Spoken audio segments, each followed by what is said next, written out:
नमस्कार सर्वांना. एक वाटी तूर डाळ 2 वेळा स्वच्छ पाण्याने धुवून घेतलेली आहे आणि 2 तासासाठी भिजत घातली होती. आता कुकरमध्ये घालून 3 शिट्ट्या करून घ्यायच्या आहेत. आता शिजलेली तूर डाळ फेटून घेऊन एकदम एकजीव करून घ्यायची आहे. कढईमध्ये 4 चमचे तेल घेतलेलं आहे. त्याच्यामध्ये मोहरी, जिरे आणि कढीपत्ता यांची फोडणी देऊन घ्यायची आहे. त्यानंतर आता हिंग घालून मिश्रण पुन्हा एकदा छानसं परतवून घ्यायचं आहे.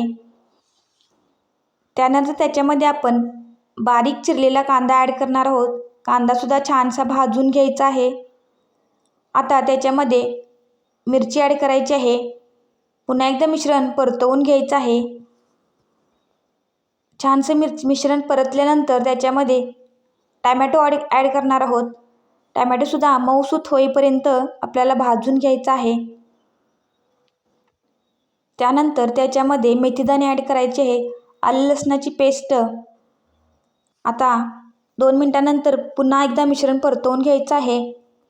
यामध्ये आपण शेवगा, गाजर, दुधी भोपळा आणि वांगं या भाज्या ॲड करायच्या आहेत. भाज्यांचं प्रमाण तुम्ही तुमच्या आवडीनुसार कमी जास्त करू शकता.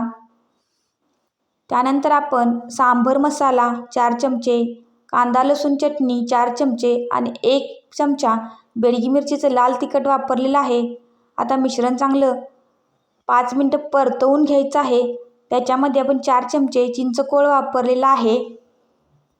पुन्हा एकदा मिश्रण पूर्णपणे परतवून घ्यायचं आहे आणि भाज्यांना शिजण्याइतपत पाणी घालायचं आहे. झाकण 2 मिनटासाठी लावून घ्यायचं आहे.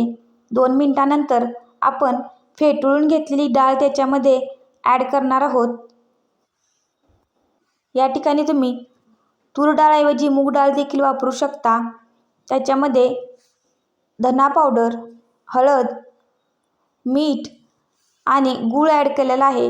पुन्हा एकदा मिश्रण छानसं परतवून घ्यायचं आहे आणि 10 ते 12 मिनटं शिजवून घ्यायचं आहे. आता 10 ते 12 मिनटानंतर तुम्ही बघू शकता अत्यंत चविष्ट आणि रुचकर असलं आपलं सांबर तयार झालेलं आहे. हे सांबर तुम्ही इडलीबरोबर खाऊ शकता, डोशाबरोबर, त्याचप्रमाणे आप्पेसोबतही खाऊ शकता. हॉटेलपेक्षाही भारी असं घरच्या घरी सांबर तयार झालं आहे.